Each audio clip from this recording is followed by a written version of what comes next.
Yaps, balik lagi bareng Ryonime. Setelah di episode sebelumnya kita membahas pertarungan Sung Jinwoo melawan para monark, serta bagaimana ia berhasil mengembalikan dunia ke keadaan semula. Sekarang mari kita lanjutkan ke episode berikutnya, di mana di episode kali ini berisi mengenai hal-hal yang sebelumnya tidak dijelaskan. Oke, mari kita langsung saja.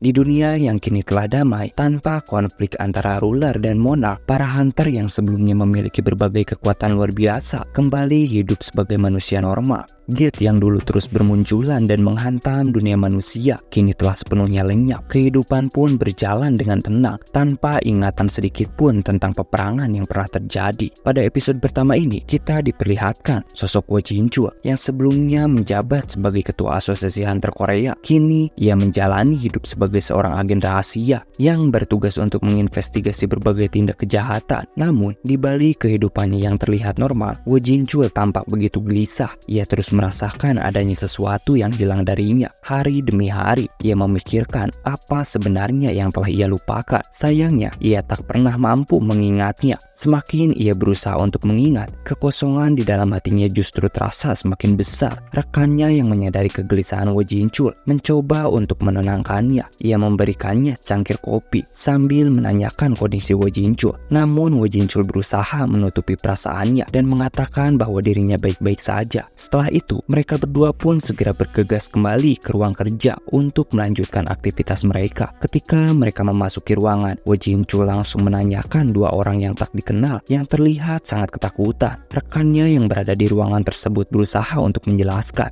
Namun, sebelum sempat memberikan penjelasan, kedua orang itu tiba-tiba mulai bercerita. Mereka mengatakan bahwa telah melihat sosok makhluk yang aneh yang muncul dari dalam bayangan. Sosok tersebut memperingatkan mereka bahwa jika tidak segera menyerahkan diri kepada pihak kepolisian, maka mereka akan menyesal seumur hidup. Ucapan itu membuat keduanya dipenuhi rasa takut yang begitu besar, hingga mereka bahkan meminta untuk segera dipindahkan ke sel penjara secepat mungkin. Mendengar cerita tersebut, Wo Jinchul merasa bingung. Ia tidak tahu bagaimana harus menuliskan laporan kejadian itu, karena apa yang mereka ceritakan terdengar sama sekali tidak masuk akal. Melihat Wo Jinchul yang kebingungan, rekannya kemudian menyarankan agar seluruh laporan itu diserahkan kepada junior mereka. Ia juga meminta Wo Jinchul untuk segera menuju ke ruang rapat. Setelah itu, Wo Jinchul pun langsung pergi menuju ruang rapat. Namun sesampainya di sana, Wo Jinchul justru sedikit terkejut dengan keputusan para seniornya. Salah satu dari mereka mengatakan bahwa mereka harus melepaskan kedua tersangka tersebut untuk memastikan kebenaran dari cerita yang baru saja disampaikan. Wo Jinchul pun tampak kurang setuju. Ia beranggapan bahwa kemungkinan besar kedua orang itu hanya mengalami efek dari zat terlarang. Namun, para seniornya menjelaskan bahwa setelah dilakukan pemeriksaan, tidak ditemukan tanda-tanda bahwa keduanya berada di bawah pengaruh apapun maupun kondisi lain yang tidak wajar. Karena itulah, para senior tersebut memutuskan untuk membebaskan kedua orang itu dengan tujuan menyelidiki kebenaran di balik cerita yang mereka sampaikan. Wo Jinchul kemudian bertanya bagaimana jika sesuatu terjadi pada mereka berdua. Namun alih-alih menanggapi dengan serius, para seniornya justru menertawakannya. Mereka mengatakan bahwa mereka tidak menyangka Wo Jinchul bisa mempercayai hal-hal seperti itu. Mereka menjelaskan bahwa kedua orang tersebut hanya akan ditempatkan di lokasi yang sepi dan sudah pasti tidak akan terjadi apapun. Mau tidak mau, Wo Jinchul pun akhirnya ikut terlibat dalam penyelidikan tersebut.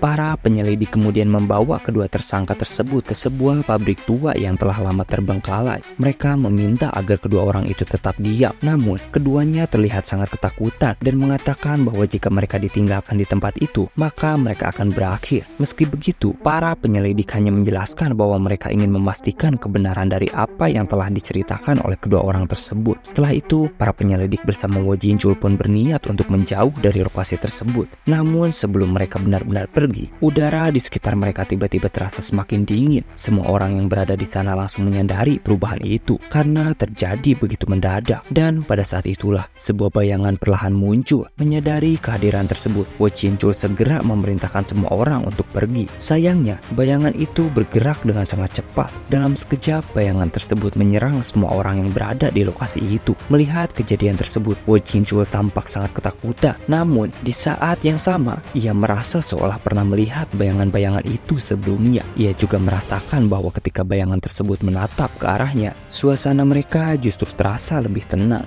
Tak lama kemudian, bayangan-bayangan itu pun menghilang begitu saja. Keesokan harinya, kepala divisi penyelidikan memarahi mereka bertiga. Hal itu terjadi karena 2 tahanan yang sebelumnya menyerahkan diri justru menghilang tanpa jejak. Lebih anehnya, ketiga penyelidik yang menangani kasus tersebut malah ditemukan pingsan dan tidak mengetahui apapun yang terjadi. Ketua divisi kemudian menanyakan kejadian itu kepada Wo Jinchul karena setelah insiden tersebut, Wo Jinchul adalah orang pertama yang memesan ambulan. Namun sayangnya, Wo Jinchul mengatakan bahwa dirinya juga tidak mengingat apapun mengenai kejadian tersebut. Setelah itu, sang ketua memerintahkan agar kasus ini ditutup rapat-rapat dan tidak dilanjutkan lagi. Namun, di balik keputusannya itu, Wo Jinchul yang masih mengingat bayangan-bayangan tersebut diam-diam berusaha melanjutkan penyelidikan seorang diri. Tak lama kemudian, juniornya datang dan bertanya, apakah senior Wu akan tetap melanjutkan penyelidikan ini? Karena akhir-akhir ini banyak sekali pelaku kejahatan yang menyerahkan diri. Aku tidak tahu alasannya, tapi kebanyakan dari mereka mengatakan hal yang sama. Wo Jinchul pun menjawab, aku tahu kasus ini telah ditutup. Aku menyelidikinya karena ketertarikanku sendiri. Apakah ada yang ingin kau sampaikan? Juniornya lalu bercerita bahwa sejak awal Februari hingga Maret, jumlah pelaku kejahatan meningkat drastis bersamaan dengan keberadaan toko milik bibinya. Mendengar hal tersebut, Wo Jinchul mengatakan bahwa ia akan mengingatnya. Menurutnya, hal itu bisa saja berkaitan dengan para penjahat yang menyerahkan diri setelah melihat sosok makhluk misterius tersebut. Di tempat lain, tepatnya di sebuah sekolah, seseorang tiba-tiba berdiri, terlihat seperti sedang bersiap untuk memulai sesuatu. Di ruang kepala sekolah, seorang guru menerima data mengenai seorang siswa yang baru saja akan mendaftar. Ia pun meminta pendapat dari kepala sekolah karena siswa tersebut memiliki riwayat yang sedikit bermasalah. Mendengar hal itu, kepala sekolah meminta guru tersebut untuk melaporkan seluruh informasi terkait siswa itu, termasuk alasan mengapa ia disebut sebagai anak bermasalah. Guru tersebut pun menjelaskan bahwa keluarga siswa itu sebenarnya terlihat baik-baik saja. Ayahnya bekerja sebagai seorang petugas pemadam kebakaran, sementara ibunya hanyalah seorang ibu rumah tangga biasa. Namun, masalahnya adalah anak tersebut pernah meninggalkan rumah selama 2 tahun, tepat setelah ia menginjak kelas 1 SMP. Setelah mendengar laporan tersebut, kepala sekolah kembali bertanya, apakah guru itu sanggup menangani anak dengan latar belakang seperti itu? Guru tersebut menjawab dengan senang hati, aku sang Viper akan mengurus seluruh anak bermasalah dan mengajari mereka untuk kembali ke jalan yang benar. Guru itu bernama Park Gi-sul yang dikenal sebagai julukan Viper karena sering menangani para siswa bermasalah di sekolah tersebut. Dan siswa bermasalah yang dimaksud kali ini tidak lain adalah Sung Jin-woo. Dan pada pagi hari itu, seluruh siswa dibariskan dengan rapi. Park Gi-sul terlihat sibuk mengamankan barisan, memastikan tidak ada satupun siswa yang berbicara. Di tengah barisan tersebut, pandangannya tertuju pada Sung Jin-woo yang menyadari bahwa Sung Jin-woo mengenakan sarung tangan hitam. Melihat hal itu, Park Gi-sul langsung bergegas dan bersiap untuk memarahinya. Di dalam hatinya, ia berkata, aku tidak peduli siapa dirimu. Senakal apapun siswanya, akan kutundukkan dan akan kubangkitkan naga yang sedang tertidur di dalam diriku. Park Gi-sul kemudian berteriak dengan lantang, hei bocah, berani sekali kau memakai sarung tangan ke sekolah. Itu melanggar peraturan sekolah. Sung Jin-woo hanya melirik ke arahnya. Tatapan Sung Jin-woo seketika membuat wajah Park Gi-sul berubah drastis, seolah-olah ia melihat sesuatu yang begitu mengerikan di dalam diri Sung Jin-woo. Park Gi-sul dengan cepat berbalik pergi dan berpura-pura kembali mengamankan para siswa lainnya. Di dalam hatinya, ia berkata, apakah aku salah melihat? Di sisi lain, Belian yang menyadari kejadian itu berkata, Tuan, orang tersebut melihat kita. Sung Jin-woo kemudian menjawab, ya, sepertinya dia melihat kalian. Apakah ini efek dari kekuatanku karena berada di dunia ini? Singkat cerita, Sung Jin-woo pun mulai menjalani kehidupan sekolahnya seperti biasa, hingga suatu saat ketika ia sedang membaca buku, seseorang tiba-tiba mendekatinya. Orang tersebut bernama Yonggil. Ia menghampiri Sung Jin-woo dan bertanya, halo, apakah benar ini Sung Jin-woo? Aku Yonggil. Kita satu kelas waktu kelas 1 SMP. Apakah rumahmu dekat sini? Aku baru saja pindah tahun kemarin. Namun secara mengejutkan, beberapa orang yang memang tidak menyukai Sung Jin-woo ikut mendekatinya. Mereka mulai berkumpul dan mengejek Sung Jin-woo karena mengenakan sarung tangan di tangan kanannya. Mereka pun memaksanya untuk melepaskan sarung tangan tersebut. Sung Jin-woo hanya terdiam tanpa mengucapkan sepatah kata apapun. Beru yang melihat kejadian itu sudah tidak sabar dan meminta izin untuk bertindak, namun Sung Jinwoo langsung melarangnya. Setelah itu, Sung Jinwoo sendiri yang perlahan melepaskan sarung tangannya. Begitu melihat lengannya, mereka langsung menunjukkan raut wajah yang tidak suka. Lengan Sung Jinwoo dipenuhi luka bakar yang cukup serius. Luka tersebut ternyata berasal dari pertarungan terakhir melawan Raja Naga, yaitu Antares. Melihat kondisi itu, mereka pun segera pergi sambil mengatakan bahwa mereka semua hanya bercanda. Beru yang sudah kehilangan kesabaran berniat mengikuti mereka, namun Sung Jinwoo kembali memerintahkannya untuk tetap diam. Saat ketiga orang itu membuka pintu kelas, Sung Jinwoo yang sejak tadi menahan emosinya akhirnya menggunakan sedikit kekuatannya. Akibatnya, ketiganya terjatuh tepat di hadapan banyak orang. Melihat hal tersebut, Beru tampak kebingungan. Namun Sung Jinwoo berkata bahwa ia melakukan semua itu hanya untuk hiburan, agar rasa kesalnya sedikit mereda. Setelah jam pelajaran selesai, Yonggil kembali menghampiri Sung Jinwoo. Melihat keberanian Sung Jinwoo, ia pun bertanya, apakah Sung Jinwoo berlatih setelah mereka berpisah dulu? Sung Jinwoo menjawab, ya, aku berlatih dengan cukup keras. Mendengar hal itu, Yonggil kemudian mengajak Sung Jinwoo untuk mendaftarkan diri ke sebuah klub olahraga. Sung Jinwoo yang menyadari bahwa Cha-hae-in juga mengikuti klub olahraga, akhirnya menyetujui ajakan itu. Mereka pun segera pergi untuk mendaftarkan diri. Tak lama kemudian, mereka sampai di sebuah lapangan olahraga dan langsung menghampiri kapten klub bernama Choi Tae-wong, yang di sini kita singkat saja menjadi Choi. Kapten Choi terlihat ragu saat melihat mereka berdua karena anggota klub olahraga itu dikenal memiliki tubuh yang tinggi dan kekar. Melihat kondisi mereka, hampir semua anggota klub meragukan kemampuan Sung Jinwoo dan Yonggil. Kapten Choi kemudian bertanya kepada Sung Jinwoo, apakah kau memiliki bakat di bidang olahraga atau pernah mengikuti klub olahraga sebelumnya? Sung Jinwoo menjawab, tidak. Mendengar jawaban itu, salah satu anggota klub berkata bahwa klub olahraga hanya menerima orang-orang yang memiliki bakat di bidang olahraga. Ia juga mempertanyakan alasan Sung Jinwoo ingin bergabung meskipun tidak memiliki bakat maupun pengalaman sebelumnya. Sung Jinwoo menjawab, aku ingin menemui seseorang di kompetisi. Mungkin orang itu belum memasuki sekolah menengah atas, tapi aku yakin aku akan bertemu dengannya nanti. Mendengar jawaban tersebut, Kapten Choi sedikit menghela napas lalu berkata, baiklah, kalau begitu aku punya syarat untukmu. Lihat orang itu, dia adalah pelari cadangan, sekaligus orang yang dianggap paling lemah di klub olahraga ini. Jika kau ingin masuk ke dalam klub ini, cobalah untuk menandingi kecepatannya. Sung Jinwoo kemudian menoleh ke arah orang yang ditunjuk, namun saat ia melihatnya, ia sudah tahu bahwa orang tersebut bukanlah yang terlemah. Hanya dengan melihat postur tubuhnya saja, Sung Jinwoo menyadari bahwa orang itu berbeda dibandingkan anggota klub lainnya. Salah satu anggota klub berkata di dalam hatinya, bagaimana mungkin Sung Jinwoo bisa mengetahui hal itu? Padahal orang yang ditunjuk tersebut adalah peraih juara ketiga di kompetisi tahun sebelumnya. Aku yakin Sung Jinwoo akan segera mengurungkan niatnya untuk bergabung dengan klub olahraga. Tak lama kemudian, Kapten Choi kembali berkata, jika kau kalah, kau harus membersihkan area lapangan dan mencuci semua pakaian kami selama 1 bulan penuh. Namun, jika kau berhasil menang, kau akan diterima di klub ini. Apakah kau menyetujuinya? Yonggil yang merasa ragu mencoba menghentikan Sung Jinwoo. Namun sayangnya, Sung Jinwoo sudah lebih dulu menjawab, baiklah. Di kantor sekolah tersebut, Park Gi-sul dihampiri oleh seorang guru wanita. Guru itu tampak sedikit mengkhawatirkan keadaannya karena Park Gi-sul terlihat begitu kelelahan. Di sini kita sebut saja Park Gi-sul dengan julukannya, yaitu Viper. Viper mengatakan bahwa dirinya baik-baik saja. Setelah itu, ia mengambil sebatang rokok dan berjalan mendekati jendela, berniat menenangkan pikirannya. Namun, saat pandangannya mengarah ke lapangan olahraga, ia melihat sesuatu yang membuatnya tak nyaman. Sung Jinwoo yang sebelumnya diberi sebuah persyaratan, ternyata berhasil menandingi kecepatan para seniornya. Melihat hal itu, Viper tampak kesal. Ia pun langsung bertanya kepada guru lari yang berada di belakangnya, hei Pak, bagaimana mungkin siswa itu bisa mengalahkan para pelari unggul? Coba jelaskan. Guru lari tersebut kemudian menjelaskan bahwa beberapa jam sebelumnya ada seorang siswa yang ingin mendaftarkan diri ke klub lari. Secara fisik, orang itu terlihat biasa saja. Mereka sebenarnya ingin menolaknya, namun tidak memiliki alasan yang cukup kuat. Karena itu, siswa tersebut diberikan sebuah persyaratan dan tak disangka siswa itu justru berhasil melewati persyaratan tersebut. Saat ini, Kapten Choi sedang menguji staminanya untuk melihat seberapa lama ia mampu terus berlari berlari. Bahkan setelah lebih dari 20 putaran, siswa itu masih terus berlari tanpa henti. Karena sudah bosan menunggu, ia akhirnya memutuskan untuk kembali ke kantor. Viper yang mendengar penjelasan itu pun sedikit terkejut. Ia mulai menyadari bahwa penilaiannya selama ini terhadap siswa bermasalah tersebut mungkin keliru. Dalam hatinya, ia berpikir bahwa seharusnya ia menyingkirkan kesalahpahaman itu dan memulai mengawasi Sung Jin-woo tanpa prasangka buruk. Namun sesaat setelah itu, ekspresi wajah Viper tiba-tiba berubah. Ia terlihat sangat terkejut, lalu berteriak dengan panik. Lagi-lagi seperti ini.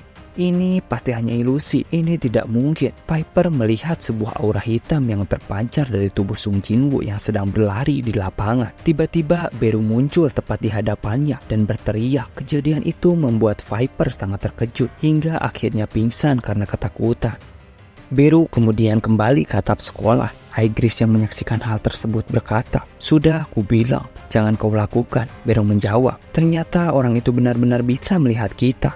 Di tempat lain, tepatnya di sebuah restoran, rekan Wo Jinchul yang melihat ambisi dan keinginannya untuk terus menyelidiki kasus para kriminal itu akhirnya bertanya tentang apa yang sebenarnya terjadi. Wo Jinchul pun mengungkapkan bahwa dirinya sempat melihat seekor semut bayangan. Mendengar hal itu, rekannya kembali bertanya, apakah semut tersebut berbentuk seperti makhluk besar? Namun sebelum Wo Jinchul sempat menjawab, seseorang yang kebetulan melewati mereka tiba-tiba ikut bertanya, mungkinkah yang dimaksud adalah seekor semut dengan tubuh menyerupai manusia? Adegan kemudian berpindah kembali ke beberapa waktu sebelumnya di lapangan olahraga. Di sana kita diperlihatkan para anggota klub olahraga bersama Kapten Choi yang sedang berlatih untuk menghadapi kompetisi yang akan datang. Kapten Choi mengatakan bahwa mereka harus mengubah tujuan, bukan lagi sekedar memenangkan kompetisi, melainkan menargetkan diri untuk menjadi juara dunia. Mendengar hal itu, mereka pun mengganti yel-yel yang sebelumnya berbunyi demi kompetisi menjadi demi juara dunia. Di tempat yang sama, kita juga diperlihatkan Sung Jin-woo yang tampak kebingungan. Ia melihat temannya, Yonggil, yang memiliki fisik cukup lemah, tetap memaksakan diri untuk mengikuti latihan agar tidak tertinggal dari anggota lainnya. Melihat hal tersebut, Beru pun berkata bahwa manusia memang seperti itu, selalu berusaha meskipun berada dalam keterbatasan. Sung Jin-woo kemudian memberikan sedikit mana kepada Yonggil. Hal itu membuat Yonggil merasa bingung, karena setelahnya ia sama sekali tidak merasakan kelelahan. Tubuhnya justru terasa segar kembali. Dengan kondisi itu, Yonggil mulai menyusul anggota lainnya. Melihat hal tersebut,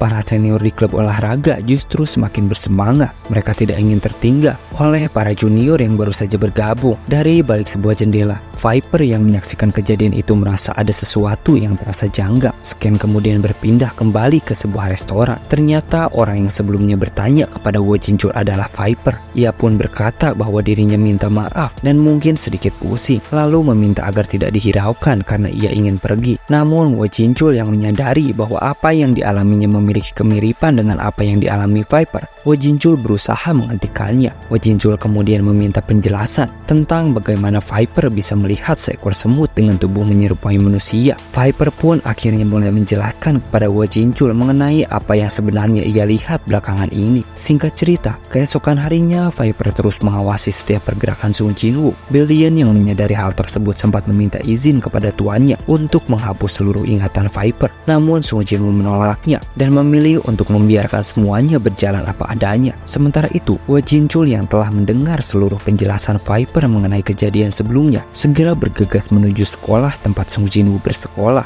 Sepanjang perjalanan, ia terus memikirkan bagaimana cara memulai pembicaraan dengan Sung Jin-woo. Ia khawatir jika tiba-tiba menanyakan tentang semut bayangan, dirinya justru akan dianggap tidak waras. Namun belum sempat ia menemukan jawaban, Wo Jinchul tiba-tiba dikejutkan oleh sebuah bayangan yang muncul dari bayangannya sendiri. Di dalam ruang kelas, Sung Jin-woo langsung merasakan sesuatu. Instingnya mengatakan bahwa Wo Jinchul melihat salah satu penjaga bayangannya di luar sekolah. Hal itu membuat Sung Jin-woo sedikit terkesan.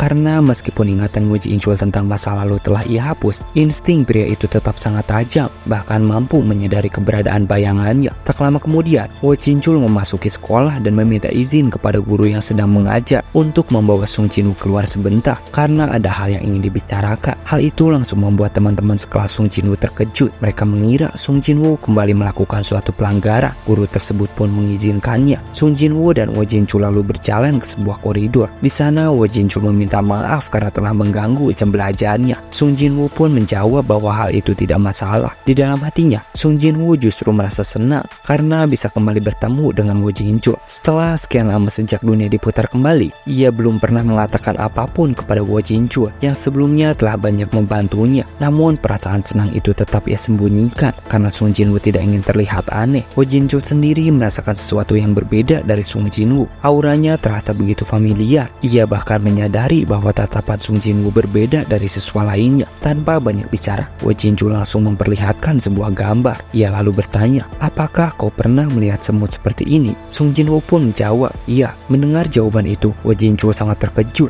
Ia langsung bertanya, "Apakah itu benar? Bagaimana mungkin kau bisa mengetahuinya? Dan siapa sebenarnya dirimu?" Namun sesaat kemudian, Woo Jinchul terdiam. Ia meminta maaf karena merasa terlalu bersemangat. Selama penyelidikannya tentang makhluk tersebut, tidak ada satupun orang yang benar-benar mengetahui tentang semut bayangan itu. Sung Jinwoo lalu menjawab dengan santai, "Ya, aku tahu. Bukankah gambar ini sering muncul di televisi untuk menghibur anak-anak?" Mendengar jawaban itu, Woo Jinchul merasa malu. Ia segera mengambil kembali gambar tersebut, lalu berkata bahwa sesi tanya jawab telah selesai. Ia juga mengatakan akan menjelaskan situasi ini kepada gurunya agar Sung Jinwoo tidak mendapatkan prasangka buruk dari siapapun. Melihat hal itu, Sung Jinwoo tampak senang. Ia kemudian meminta gambar tersebut. Beru yang berada di sana sempat berusaha mengganggu, namun tidak berhasil. Woo Jinchul akhirnya memberikan kertas itu, lalu pergi untuk mencari informasi lain mengenai semut tersebut. Setelah Woo Jinchul pergi, Aigris yang sejak tadi mendengar percakapan mereka pun bertanya, "Rajaku, mengapa kau tidak mengatakan yang sebenarnya kepadanya?" Sung Jinwoo menjelaskan bahwa ketika seorang manusia tidak mengingat sesuatu, hal itu bisa disebut sebagai sebuah berkah. Karena itulah ia memilih untuk tidak mengatakan apapun. Mendengar jawaban itu, Aigris pun terdiam. Setelah kembali ke ruang kelasnya, Sung Jinwoo langsung dikerumuni oleh banyak temannya. Mereka mulai bertanya-tanya tentang kedatangan detektif Fu, serta keperluan apa sampai seorang detektif datang khusus untuk menemuinya. Sung Jinwoo hanya menjelaskan bahwa detektif tersebut adalah kenalan namanya. Mereka kembali melontarkan pertanyaan mengenai kondisi fisik Sung Jinwoo yang belakangan ini mampu mengalahkan banyak senior dari klub olahraga. Namun sebelum sempat Sung Jinwoo menjawab, tiba-tiba beberapa siswa datang dan menantangnya untuk beradu fisik di luar jam pelajaran. Mereka tampak tidak menyukai perhatian besar yang kini tertuju pada Sung Jinwoo. Menghadapi situasi itu, Sung Jinwoo hanya diam tanpa mengatakan apapun. Cara mengejutkan, Kapten Choi langsung muncul dan menangkap para siswa tersebut. Ia pun bertanya, "Ada masalah apa kalian dengan anggotaku?" Sung Jinwoo yang tidak menyadari kehadiran anggota klub di ruangan kelasnya mulai bertanya apa sebenarnya yang terjadi dan mengapa para anggota klub datang ke sini. Kapten Choi kemudian menjelaskan bahwa hari ini ada perayaan penyambutan anggota baru klub olahraga.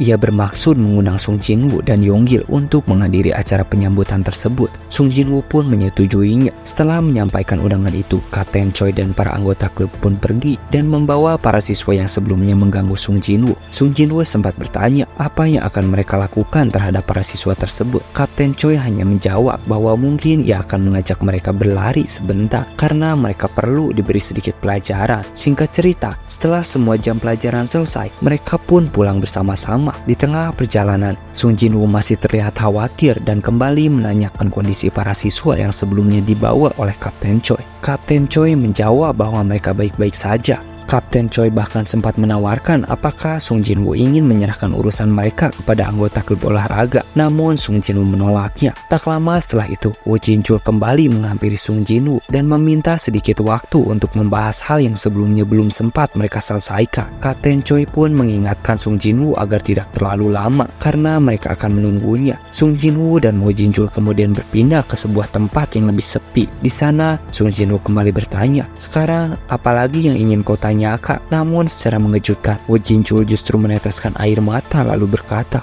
"Hunter Sung, ternyata itu benar-benar kau." Woo Jinchul yang begitu terharu saat akhirnya kembali bertemu dengan Sung Jinwoo. Cerita kemudian membawa kita mundur ke kejadian sebelumnya. Saat itu, Woo Jinchul merasa bahwa tindakannya sangat bodoh. Ia menyadari betapa tidak masuk akalnya menanyai seorang siswa SMA tentang makhluk berbahaya. Padahal jelas-jelas mereka hanyalah siswa biasa. Namun, sesaat setelah itu, Woo Jinchul mendengar sebuah suara, "Ketua asosiasi, apakah kau akan mempercayaiku?" Woo Jinchul pun langsung terdiam. Ia sedikit kebingungan ketika mencari mencari asal suara tersebut dan menoleh ke arah tangga. Ia tak melihat apapun di sana. Tak ada seorang pun. Merasa bingung dengan asal suara itu, Wo Jinchul tak berpikir lama. Di dalam hatinya, ia langsung menjawab bahwa ia mempercayainya. Dan tepat setelah itu, Sung Jinwoo dengan cepat memperlihatkan seluruh kejadian di masa lalu, mulai dari pertempuran para hunter, konflik besar yang melibatkan para monark, hingga bagaimana awal mula peperangan itu terjadi. Saat melihat semua kilasan kejadian tersebut, Wo Jinchul tampak sangat terkejut. Ia bahkan tidak sanggup menampung seluruh ingatan yang selama ini telah terlupakan. Wo Jinchul melihat dirinya sendiri di masa lalu, melewati berbagai kesulitan dan ancaman. Ia juga kembali menyaksikan percakapan terakhir antara dirinya dan Sung Jinwoo saat Sung Jinwoo benar-benar berniat untuk melawan para monark seorang diri. Adegan kemudian kembali ke percakapan antara Sung Jinwoo dan Wo Jinchul. Di sana, Wo Jinchul akhirnya mengajukan pertanyaan yang sejak tadi mengganjal pikirannya. Ia bertanya kepada Sung Jinwoo, sebenarnya berapa lama dirinya bertarung sendirian di celah dimensi dan menghabiskan mereka semua. Di dalam hatinya, Wo Jinchul sebenarnya sudah mengetahui bahwa Sung Jinwoo pernah menghilang selama 2 tahun berdasarkan data yang ia miliki.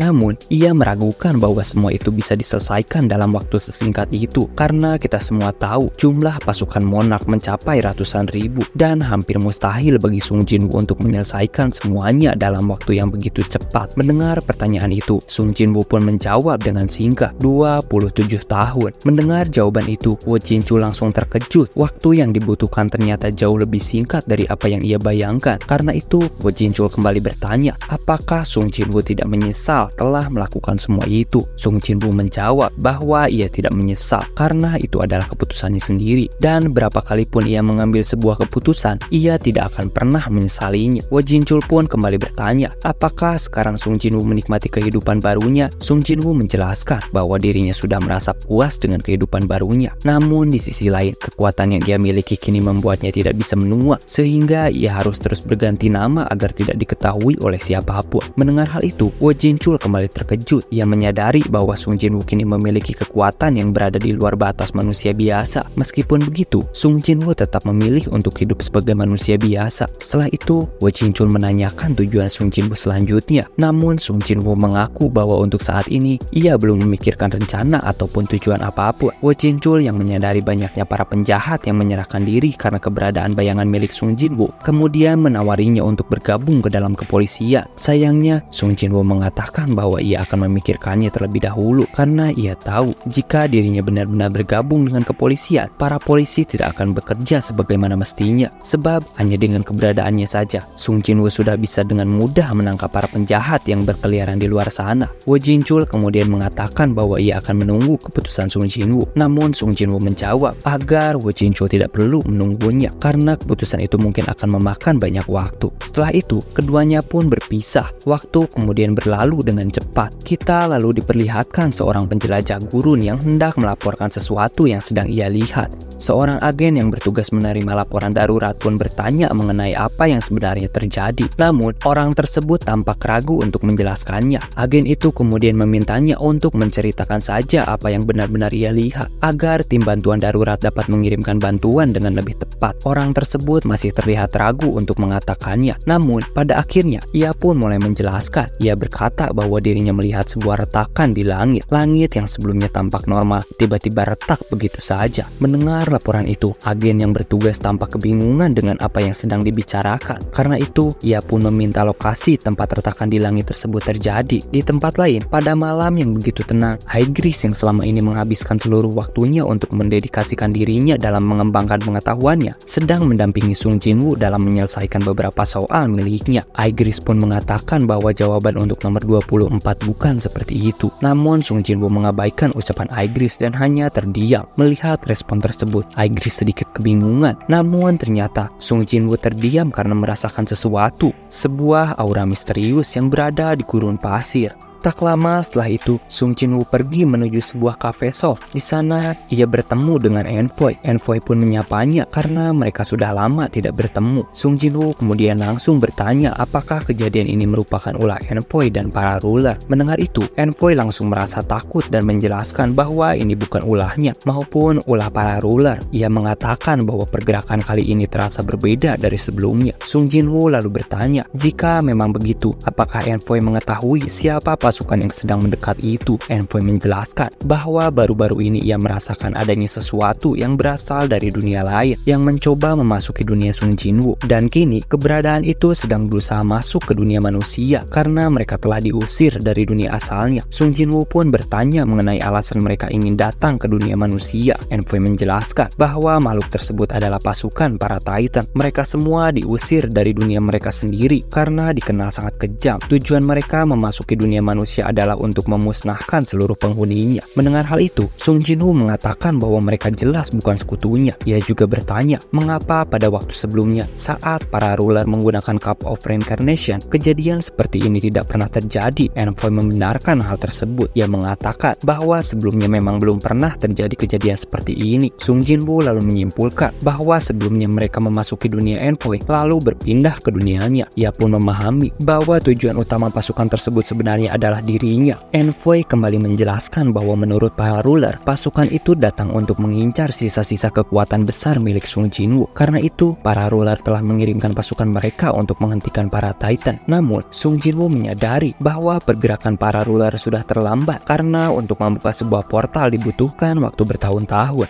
Dan bisa jadi saat para ruler akhirnya tiba di bumi, para Titan tersebut sudah meratakan seluruh dunia. Pada akhirnya, Sung Jinwoo pun menyadari bahwa mau tidak mau dirinya harus menyelesaikan semua ini seorang diri. Adegan kemudian berpindah ke wilayah gurun di Amerika. Setelah kantor pelaporan darurat menerima informasi mengenai langit yang retak, mereka segera mengerahkan sejumlah pasukan militer bersama para ahli untuk mengidentifikasi apa yang sebenarnya terjadi. Para ahli pun mengungkapkan bahwa selama 30 tahun terakhir, baru kali ini mereka menyaksikan fenomena seperti ini. Mendengar laporan tersebut, sang komandan memerintahkan agar penelitian tetap dilanjutkan. Ia juga menegaskan bahwa jika ada sesuatu yang keluar dari balik retakan di langit tersebut, pihak militer akan segera menanganinya. Namun, tepat setelah perintah itu diucapkan, sesuatu yang tidak terduga terjadi. Para anggota militer beserta seluruh perlengkapan mereka tiba-tiba terangkat ke udara. Semua orang yang berada di situ dibuat terkejut, dan ternyata hal itu terjadi karena Sung Jinwoo tidak ingin melibatkan para anggota militer maupun para ahli dalam upaya menyelesaikan biat tersebut. Sung Jinwoo tahu bahwa senjata yang mereka gunakan tidak akan berpengaruh sedikit pun. Pada saat yang sama, ia juga mulai merasakan keberadaan para Titan yang semakin mendekat. Aura mereka begitu kuat, dipenuhi dengan niat untuk melahap dunia manusia. Sung Jinwoo kemudian mengeluarkan seluruh Daejernya. Sung Jinwoo kini memiliki sebuah Daejer baru yang terlihat sangat kuat. Karena di bagian ini tidak dijelaskan secara rinci, di sini Mimin sedikit mencari informasi mengenai Daejer tersebut. Setelah menemukannya, diketahui bahwa Daejer itu bernama Antares Feng atau yang dikenal sebagai Taring Antares. Daejer tersebut didapatkan Sung Jinwoo setelah pertarungan sengit melawan Antares di celah dimensi. Setelah itu, Sung Jinwoo pun berkata, "Kemarilah, aku sudah siap untuk menyambut kalian semua." Para tentara militer yang sebelumnya dibuat melayang oleh Sung Jinwoo kemudian dipindahkan ke tempat yang lebih aman. Melihat fenomena tersebut, sang komandan tampak sangat terkejut. Tak lama kemudian, pandangannya tertuju pada celah dimensi yang sebelumnya telah retak, dan dari sanalah para Titan mulai bermunculan. Para Titan itu terlihat memiliki kekuatan yang luar biasa. Mereka perlahan mendekati Sung Jinwoo yang saat itu berdiri di depan mereka, seolah-olah sudah tak sabar untuk menyambut kedatangan mereka. Pemimpin para Titan pun bertanya apakah hanya Sung Jinwoo seorang diri yang mencoba menghentikan mereka. Sung Jinwoo lalu menjawab dengan tenang, apakah dirinya terlihat sendirian di tempat itu. Setelah itu, Sung Jinwoo mengeluarkan sebuah bayangan hitam dari bawah kakinya. Bayangan tersebut perlahan meluas dan membesar hingga hampir menutupi seluruh gurun yang ada di sana. Dari balik bayangan itu, para prajurit bayangan mulai bermunculan satu persatu. Kini pasukan Sung Jinwoo benar-benar hadir dalam jumlah yang sangat besar. Bukan hanya prajurit biasa, di sana juga muncul pasukan Beast, pasukan Orc, pasukan Semut, Dragon Sea, pasukan para Monarch, pasukan para Ruler, pasukan Naga, beserta para panglimanya. Seluruh pasukan itu berbaris rapi, memenuhi seluruh gurun dan bersiap menghadapi para Titan. Pada momen ini, kita bisa melihat dengan jelas bahwa pasukan Sung Jinwoo bukan lagi pasukan yang bisa diremehkan. Pasukannya kini telah berevolusi ke tingkat yang jauh lebih tinggi. Melihat hal tersebut, pasukan para Titan tampak meragukan bahwa pasukan Sung Jinwoo mampu mengalahkan mereka. Namun Sung Jinwoo hanya tersenyum, lalu memberikan satu perintah, "Seranglah." Adegan kemudian berpindah ke tempat lain, tepatnya di gedung presiden.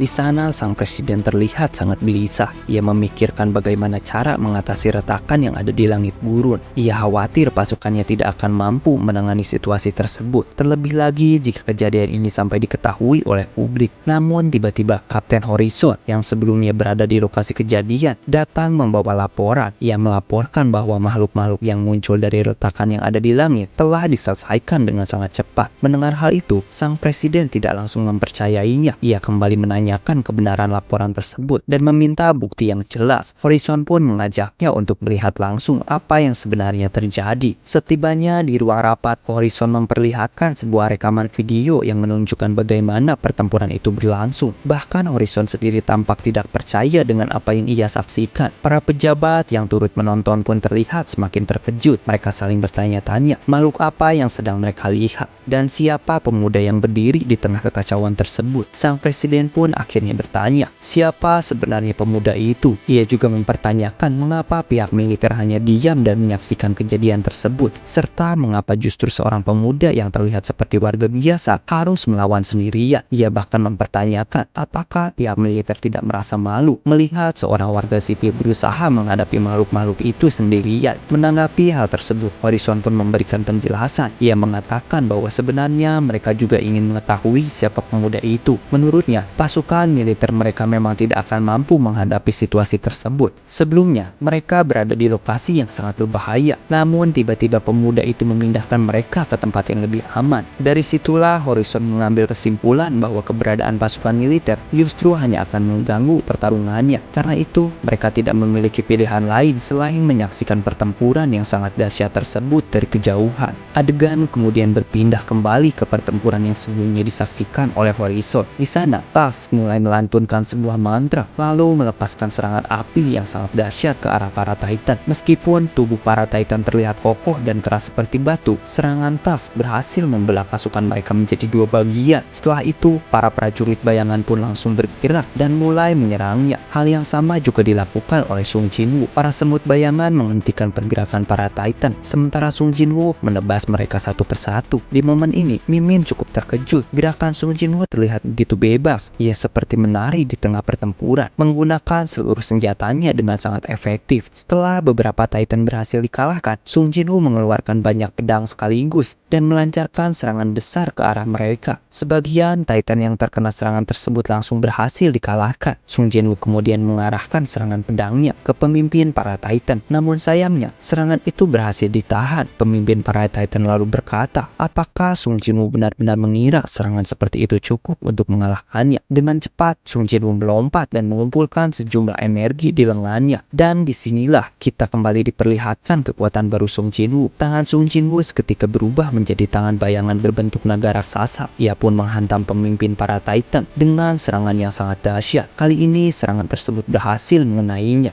Namun, pemimpin para Titan justru mengubah bentuk tubuhnya menjadi lebih ramping. Ia lalu berkata bahwa ia tidak menyangka ada manusia sekuat itu di dunia yang kecil ini. Namun menurutnya, Sung Jinwoo masih tertinggal jauh dari mereka. Ia menjelaskan bahwa jika Sung Jinwoo membesarkan sebagian tubuhnya untuk memperkuat serangan, maka mereka justru melakukan kebalikannya, yaitu mengecilkan tubuh untuk meningkatkan kekuatan dan pertahanan. Ia juga mengatakan bahwa Sung Jinwoo tidak akan mampu melakukan hal yang sama karena pasukannya adalah pasukan terkuat yang mampu berevolusi hingga ke wujud tersebut. Ia bahkan mulai mengatakan bahwa jika Sung Jinwoo mohon ampun sekarang, namun sebelum kata-kata itu selesai, sebuah pedang tiba-tiba menebas kepala pemimpin para Titan tersebut. Tebasan itu ternyata berasal dari Belian yang saat itu sedang menunggangi seekor naga. Belian tampak menikmati pertarungan tersebut hingga ia tak menyadari bahwa pemimpin para Titan juga ikut tertebas oleh pedangnya. Ia pun turun dan menghampiri tuannya. Belian kemudian meminta maaf dan bertanya, apakah tuan sedang berbicara dengan makhluk itu?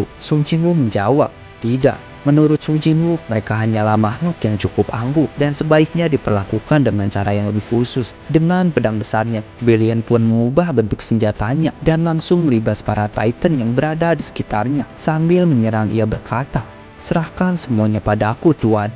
Kembali ke ruang rapat, sang presiden terus mempertanyakan identitas orang tersebut. Ia seakan tidak percaya bahwa satu orang saja mampu mengalahkan begitu banyak pasukan kuat. Seolah-olah mereka hanyalah serangga kecil. Ia juga sulit menerima kenyataan bahwa sesuatu yang biasanya hanya bisa dilihat di film-film, kini benar-benar terjadi di dunia nyata, tepat di depan matanya. Di tengah kebingungan itu, David Brennan yang sebelumnya menjabat sebagai ketua Asosiasi Hunter Amerika dan kini menjadi seorang pejabat, akhirnya angkat bicara. Ia mengatakan bahwa jika menggunakan logika biasa, kejadian tersebut memang sangat jauh dari pemikiran manusia, bahkan terasa mustahil. Karena itu, David justru merekomendasikan agar mereka mencari orang tersebut dengan cara yang juga berada di luar logika. Mendengar saran itu, sang presiden langsung terkejut karena sama sekali tidak pernah terlintas di benaknya. Orang yang dimaksud oleh David adalah Nona Selner, seseorang yang dikenal memiliki kemampuan untuk meramalkan beberapa kejadian. Nona Selner juga merupakan salah satu sosok yang paling diandalkan dalam pemerintahan. Setiap kali mereka merasa bingung dan kehabisan cara, mereka selalu meminta petunjuk kepada Nona Selner. Adegan kemudian berpindah ke sebuah lapangan olahraga. Di sana kita melihat Sung Jinwoo yang telah menyelesaikan pertempuran melawan para Titan, kini kembali ke sekolahnya untuk mengikuti kompetisi penyisihan. Namun pada saat itu, Sung Jinwoo dibuat terkejut ketika melihat seseorang. Orang tersebut ternyata adalah Iron yang dulu pernah menjadi prajurit bayangannya dan bertempur bersamanya di medan perang. Kini Iron terlihat sangat percaya diri dengan tubuh kekarnya. Pelatih Iron kemudian berkata kepada Kapten Choi bahwa sepertinya klub olahraga mereka kekurangan orang hebat sampai harus mengirim siswa baru untuk ikut dalam kompetisi. Menurutnya, hal itu terasa lucu. Kapten Choi menjawab, apakah ia benar-benar yakin dengan ucapannya, padahal ia belum pernah melihat kemampuan Sung Jinwoo. Pelatih Iron kembali berkata bahwa sepertinya Kapten Choi terlalu banyak berlatih, namun bukan melatih anak didiknya, melainkan melatih kemampuan bercandanya. Ia lalu menambahkan bahwa timnya juga kedatangan anggota baru dengan kemampuan yang sangat hebat dan ia yakin anak didik Kapten Choi tidak akan mampu menandinginya. Ia pun meminta Iron untuk segera memberi salam kepada lawannya. Mendengar hal itu, Iron justru merasa tidak tenang. Ada perasaan aneh yang muncul dalam dirinya. Ia merasa terintimidasi hanya dengan menatap Sung Jinwoo. Iron berkali-kali mencoba menguatkan dirinya sendiri, namun rasa itu tidak kunjung hilang. Tiba-tiba ia berteriak bahwa hal itu tidak mungkin. Melihat reaksinya, sang kapten merasa heran dan bertanya apakah Iron baik-baik saja. Iron pun menjawab bahwa dirinya baik-baik saja. Untuk menyingkirkan rasa tertekannya, Iron kemudian menghampiri Sung Jinwoo. Ia berkata dengan nada menantang, menanyakan alasan Sung Jinwoo terus menatapnya dan mengajaknya untuk ikut jika memang ingin bermain-main dengannya. Melihat situasi tersebut, tim klub olahraga dan Kapten Choi bersorak karena kompetisi belum dimulai dan keduanya terlihat akan saling beradu pukulan. Kapten Choi kembali mengingatkan Sung Jinwoo agar tidak melakukan hal yang berlebihan karena ia tidak ingin ada yang terluka sebelum pertandingan dimulai. Sung Jinwoo hanya memasang wajah heran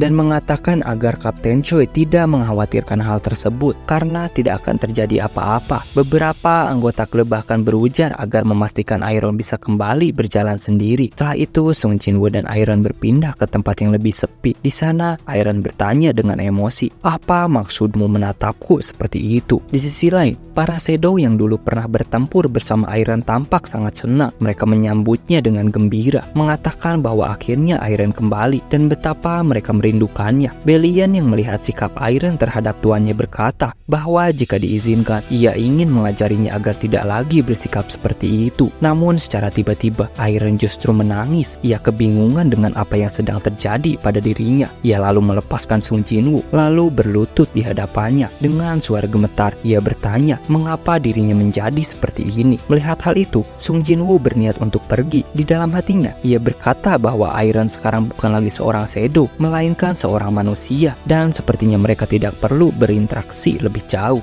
Namun sebelum Sung Jinwoo sempat pergi, Iron memanggilnya untuk menunggu. Ia merasakan sebuah perasaan aneh yang belum pernah ia rasakan sebelumnya. Bahkan sempat terucap darinya, apakah ini yang disebut cinta? Mendengar itu, Sung Jinwoo Jinwoo langsung terkejut. Sung Jinwoo kemudian menjentikan jarinya dan memberikan instruksi terakhir. Ia mengatakan bahwa percakapan di lapangan olahraga itu adalah percakapan terakhir mereka. Ia juga meminta Iron untuk mengubah sikap buruknya dan menjalani hidup sebagai orang baik. Setelah itu, Sung Jinwoo menghapus seluruh ingatan yang baru saja terjadi. Ia pun pergi sambil berkata bahwa Iron adalah salah satu prajurit yang pernah menyelamatkan dunia dan seharusnya ia bangga akan hal itu, bukan bangga karena tubuh kekarnya. Tak lama kemudian, Iron pun tersadar. Ia tampak kebingungan karena tiba-tiba tidak tahu sedang berada di mana dan apa yang ia lakukan di tempat tersebut. Di lapangan olahraga, para peserta kompetisi pun dipersilahkan untuk bersiap memasuki arena pertandingan. Adegan kemudian berpindah ke sebuah rumah. Di sana, Dave terlihat sedang berkunjung ke rumah seseorang yang ternyata adalah rumah Nona Selner. Nona Selner pun menyapanya dan mempersilahkannya untuk masuk. Dave kemudian memasuki rumah tersebut dan langsung mencium aroma yang sangat wangi. Ia pun bertanya, apakah Nona Selner sedang memasak sesuatu? Nona Selner menjawab bahwa sebelumnya ada seseorang yang datang menemuinya. Mendengar itu, Dave bertanya kembali, seseorang? Apakah yang ia maksud adalah dewa kematian? Nona Selner hanya tersenyum. Ia lalu menjawab bahwa setelah orang itu menemuinya, ia tidak bisa lagi menggunakan kekuatannya. Mengetahui tujuan kedatangan Dave, Nona Selner langsung berkata bahwa ia hanya akan menjawab satu pertanyaannya saja dan tidak akan menjawab pertanyaan yang kedua. Mendengar hal itu, Dave terlihat terkejut. Bagaimana mungkin Nona Selner bisa mengetahui apa yang ingin ia tanyakan? Padahal Dave belum mengucapkan apapun. Apalagi sebelumnya Nona Selner juga mengatakan bahwa kekuatannya sudah tidak dapat digunakan lagi. Nona Selner kemudian menjelaskan bahwa ia hanya menjawab pertanyaannya yang pernah dijawab di masa lalu, bukan pertanyaan tentang masa depan. Di sini Mimin jelaskan sedikit. Nona Selner sebenarnya tidak meramalkan masa depan, melainkan melihat kejadian di masa lalu.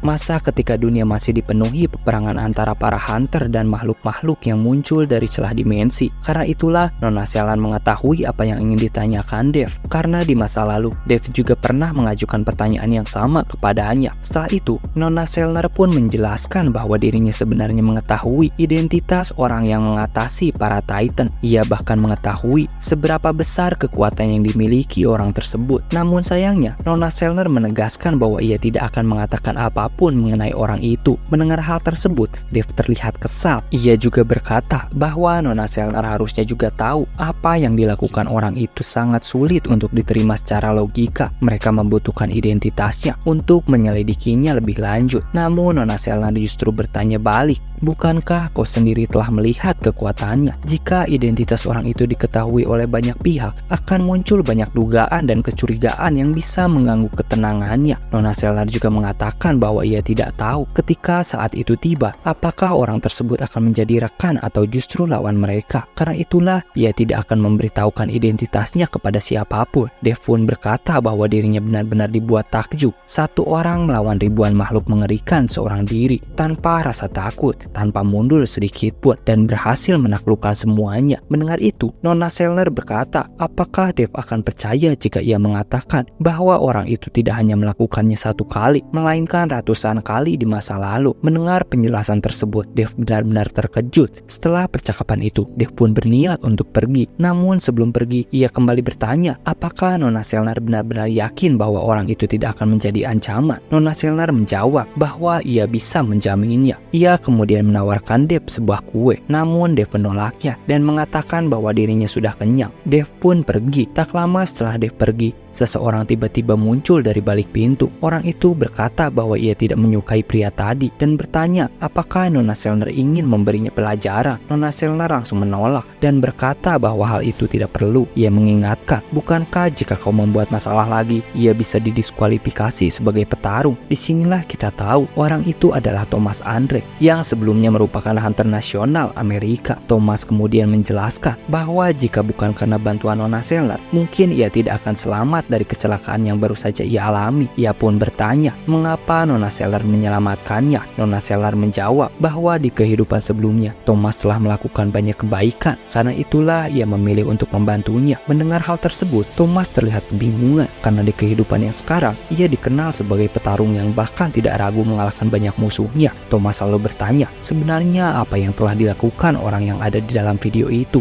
Sampai-sampai ia datang mengunjungi Nona Selner. Nona Selner menjawab dengan dengan tenang bahwa orang tersebut telah menyelamatkan dunia. Thomas sedikit ragu mendengar jawaban itu karena ia mengira Nona Selner sedang bercanda. Ia lalu bertanya kembali, kalau begitu, apa yang sedang dilakukan penyelamat dunia itu sekarang? Nona Selner menjawab bahwa ia tidak tahu. Mungkin orang itu sedang menikmati masa mudanya. Adegan kemudian berpindah. Cha-in yang sedang melamun tiba-tiba dihampiri oleh Sung Jin-woo dan akhirnya mereka berdua kembali bertemu. Di sebuah lapangan olahraga, seluruh peserta yang telah bersiap akhirnya memulai pertandingan. Begitu wasit menembakkan sinyal sebagai tanda dimulainya lomba, mereka langsung berlari kencang, masing-masing berusaha menjadi yang tercepat dan meraih kemenangan. Di tengah perlombaan itu, kita diperlihatkan Cha-in yang sempat tertinggal, namun ia mulai memaksimalkan kecepatannya. Dengan sisa tenaga yang ia miliki, Cha-in berlari sekuat mungkin menuju garis finish, hingga akhirnya ia berhasil mencapai garis finish lebih dulu dan keluar sebagai juara pertama dalam kompetisi tersebut. Cha-in pun tampak tidak percaya dengan hasil yang baru saja ia raih. Setelah pertandingan berakhir, Cha-in memilih untuk mencari udara segar. Ia duduk di bawah sebuah pohon dan melepaskan sepatunya. Sayangnya, meskipun berhasil memenangkan pertandingan, kakinya mengalami cedera karena terlalu memaksakan diri untuk melampaui kecepatan para peserta lainnya. Di dalam hatinya,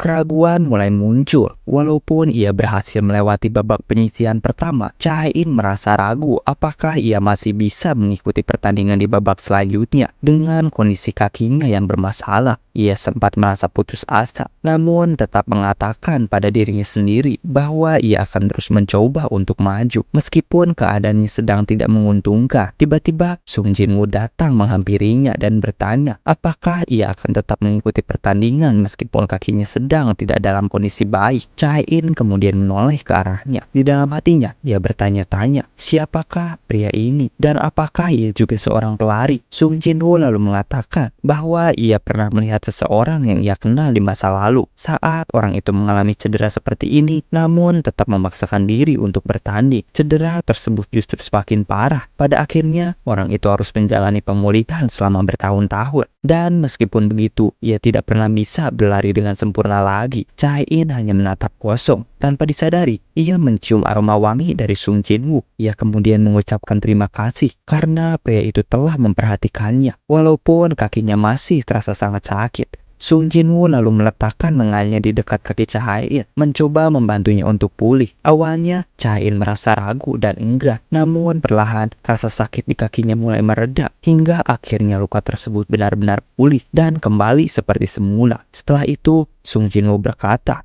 "Aku berharap setidaknya sekali saja kau dapat berlari lagi." Ia kemudian bersiap untuk pergi dari tempat itu. Namun Cha-in menghentikannya dan bertanya apakah mereka pernah bertemu sebelumnya di sebuah pertandingan. Sung Jin-woo tersenyum lalu mengatakan bahwa ia akan menjawab pertanyaan itu jika Cha-in berhasil mengalahkan rekornya di pertandingan. Cha-in yang merasa tidak setuju pun berkata bahwa perbandingan mereka terlalu jauh. Sung Jin-woo adalah seorang siswa sekolah menengah atas, sementara dirinya masih sekolah menengah pertama. Ditambah lagi, rekor Sung Jin-woo yang berhasil mengalahkan semua peserta di pertandingan sebelumnya sangatlah tinggi. Mendengar itu, Sung Jin-woo menjawab bahwa ia menganggap ucapan tersebut sebagai tanda menyerah. Cha-in lalu bertanya kembali. Ia mengatakan bahwa pertandingan akan segera berakhir dan menanyakan bagaimana jika di pertandingan ini atau di pertandingan lain ia berhasil mengalahkan rekor Sung Jin-woo. Apakah Sung Jin-woo akan menjawab pertanyaannya? Sung Jin-woo pun menjawab bahwa itu tentu saja boleh. Di dalam hatinya, Sung Jin-woo tahu bahwa Cha-in masih seorang anak-anak. Karena itu, ia merasa sikap Cha-in yang seperti tadi adalah hal yang wajar. Setelah itu, Sung Jin-woo pun pergi dan kembali menjalani kehidupannya dengan tenang. Ia belajar, berlatih, bersenang-senang, dan bertemu dengan banyak orang. Hari demi hari berlalu dengan sangat cepat, hingga di suatu malam, ponsel Sung Jin-woo tiba-tiba berderi. Malam itu, ia kemudian pergi ke sebuah tempat yang ramai. Di sana, Sung Jin-woo sempat meragukan penampilannya, karena ia terus mengenakan pakaian yang sama seperti biasanya. Ia pun memutuskan untuk mengganti pakaiannya. Setelah selesai berganti pakaian, Sung Jin-woo bertanya, "Bagaimana penampilanku sekarang?" Tax menjawab bahwa penampilan tuannya terlihat sempurna. Di tengah keramaian tersebut, Sung Jin-woo berdiri sambil menunggu seseorang yang akan menemuinya. Dan orang yang ia tunggu tidak lain adalah Cha-in. Di malam yang sejuk, mereka berdua berjalan bersama menikmati keramaian yang indah. Di sana, Cha Hae-in bertanya mengenai tujuan Sung Jin-woo, mengingat sebelumnya ia telah menyelesaikan ujian dengan nilai yang sangat tinggi. Cha Hae-in pun bertanya mengapa Sung Jin-woo memilih sebuah universitas yang letaknya jauh dan bahkan bisa dibilang tidak terlalu menonjol. Sung Jin-woo menjawab bahwa ia mendapatkan beasiswanya di sana, sekaligus dia juga ingin menemui seseorang yang ia kenal. Cha Hae-in kemudian bertanya, apakah orang tersebut adalah seorang wanita? Sung Jin-woo menjawab, ya mungkin saja. Mendengar jawaban itu, Cha Hae-in merasa sedikit cemburu. Cha Hae-in lalu kembali bertanya, apakah Sung Jin-woo masih mengingat janjinya untuk memberikan jawaban jika dirinya berhasil mengalahkan rekor Sung Jin-woo. Sung Jin-woo menjawab bahwa tentu saja ia mengingatnya karena sudah tidak ada lagi kesempatan untuk bertanding berikutnya, dan mengingat Sung Jin-woo akan segera lulus dari sekolahnya, Cha Hae-in pun mengajaknya untuk berlomba lari menuju sebuah pohon Natal. Ya, sebelum menyetujui ajakan tersebut, Sung Jin-woo kembali bertanya mengenai apa sebenarnya yang ingin Cha Hae-in ketahui darinya. Cha Hae-in menjawab bahwa ia ingin mengetahui semuanya tentang apa yang sedang dipikirkan Sung Jin-woo, tentang orang yang akan ia temui, dan juga apakah mereka pernah bertemu di sebuah kompetisi sebelumnya. Mendengar hal itu, Sung Jin-woo tampak tersipu, lalu akhirnya menyetujui ajakan tersebut. Tiba-tiba Cha Hae-in melepaskan salnya dan memasangkannya ke leher Sung Jin-woo sambil mengatakan bahwa jika Sung Jin-woo menyukainya, maka ia tidak boleh bergerak sedikit pun. Sung Jin-woo pun bertanya dengan bingung apa maksud dari perkataannya. Tanpa menunggu jawaban, Cha Hae-in langsung berlari menuju pohon Natal tersebut. Para bayangan milik Sung Jin-woo pun mulai bersuara, mengatakan bahwa kali ini tuan mereka kalah dan mendesak tuannya untuk segera berlari agar bisa memenangkan perlombaan.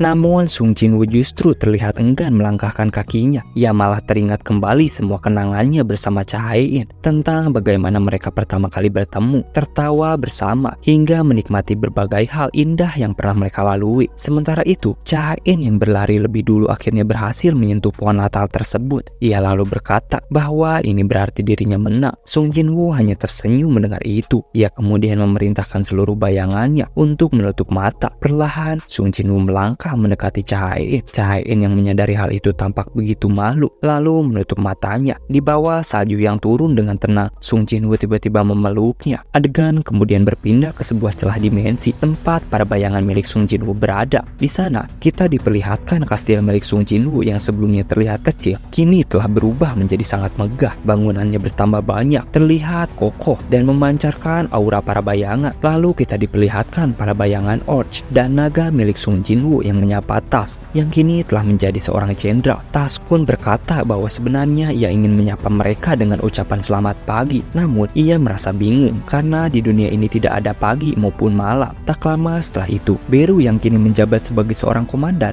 datang untuk memberikan permintaan yang sebelumnya dimintai oleh Tas. Para orc yang berada di sana tampak sangat kagum karena Beru mampu menyelesaikan permintaan tersebut dengan begitu cepat. Beru kemudian mengeluarkan sebuah mantel dan menyerahkannya kepada Tas. Melihat mantel itu, Tas tampak sangat terkesan. Ia berkata bahwa mantel tersebut terlihat seperti yang pernah dikenakan oleh tuannya. Menurutnya, mantel itu sangat luar biasa hingga ia merasa bingung bagaimana harus membalasnya. Beru lalu mengatakan bahwa ia tahu Tas ingin terlihat seperti seorang raja, seperti pada masa-masa kejayaannya dulu. Karena itulah mantel tersebut dibuat khusus untuknya. Tas pun segera mengenakan mantel itu dan ia benar-benar menyukai desainnya. Ia bahkan berniat untuk memberikan pakaian serupa kepada seluruh penyihir yang ada di sana. Namun sebelum itu, Beru memberikan sebuah saran. Ia mengatakan bahwa akan lebih baik jika orb milik Tas tidak perlu terus digenggam, melainkan dijadikan sebuah tongkat. Mendengar ide tersebut, Tas langsung merasa sangat bersemangat. Tas kemudian memerintahkan komandan para dwarf untuk membuat sebuah tongkat yang layak bagi orb miliknya. Komandan dwarf itu kemudian menjawab bahwa dengan senang hati ia akan membuatkan sebuah tongkat yang sangat bagus untuknya. Tempat yang kini dihuni oleh para bayangan milik Sung Jin-woo bernama World of Rest. Bisa dikatakan World of Rest memiliki luas yang tak terhingga karena di sanalah jutaan bayangan Sung Jin-woo berada. Di dalamnya terdapat berbagai wilayah dengan fungsi masing-masing, mulai dari area pelatihan, area pembelajaran, area penempaan, dan masih banyak area lainnya. Para prajurit yang sebelumnya hanya mengenal pertempuran, kini sedikit demi sedikit mulai mempelajari berbagai hal. Mereka mulai memahami emosi, kecerdasan, dan pengetahuan. Para bayangannya mulai mempelajari sisi manusia, hingga akhirnya mereka memiliki kepribadian mereka masing-masing. Tas merasa sangat bersyukur karena memiliki tuan seperti Sung Jin-woo. Baginya, Sung Jin-woo adalah adalah sosok yang membuat dunia ini menjadi begitu luar biasa. Dunia yang sebelumnya hanya dipenuhi oleh kegelapan, kini mulai berkembang dengan berbagai perubahan. Di tempat ini, para bayangannya tidak mengenal perbedaan ras maupun kekuatan. Mereka saling membantu satu sama lain untuk menjadi lebih kuat. Tidak ada persaingan, tidak ada pertempuran. Yang ada hanyalah para bayangan yang terus berlatih, belajar, dan berkembang bersama.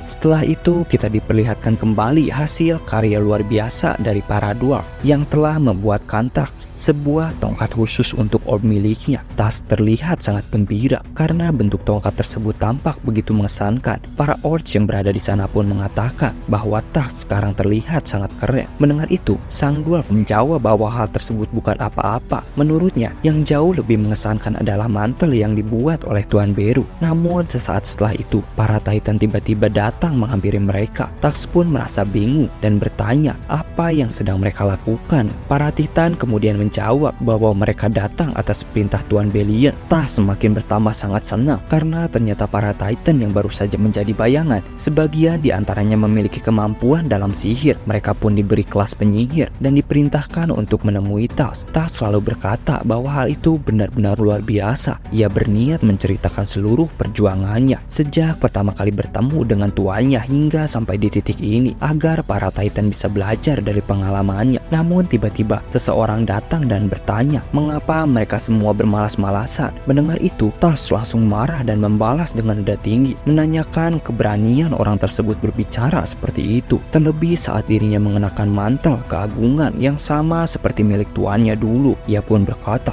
"Berani sekali kau." Belum sempat Tas menyelesaikan ucapannya, ia langsung terdiam, wajahnya berubah, lalu dengan cepat ia berkata, "Siap komandan, aku mencintaimu." Ternyata sosok yang datang itu adalah Aigris. Aigris pun mengatakan bahwa ia berterima kasih atas semua perkataan yang telah diucapkan Tas kepadanya. Tas terlihat sangat malu, lalu bertanya dengan sopan, "Apakah keperluanmu tuan tiba-tiba mendatangiku?" Aigris kemudian berkata bahwa sebentar lagi semuanya akan dimulai. Aigris mengingatkan bahwa para jenderal seharusnya bersiap untuk menyemangati tuan mereka bersama dengan para bayangan lainnya. Mendengar itu, Tas membuka sebuah proyeksi sihir yang menampilkan Sung Jinwoo yang saat itu sedang berhadapan dengan Nona Chaein. Melihat pemandangan tersebut, Tas terlihat sangat terkejut dan langsung bertanya, "Apakah akhirnya tuan benar-benar bertemu dengan Nona?" Aigris menjawab bahwa hal itu memang benar. Seluruh bayangan yang menyaksikan proyeksi tersebut tampak sangat gembira. Hal yang sama juga dirasakan oleh Aigris. Namun sejenak Aigris mulai teringat kembali bagaimana awal mula pertemuannya dengan tuannya. Saat itu ia diperintahkan oleh Asborn untuk menguji manusia yang akan menjadi wadahnya.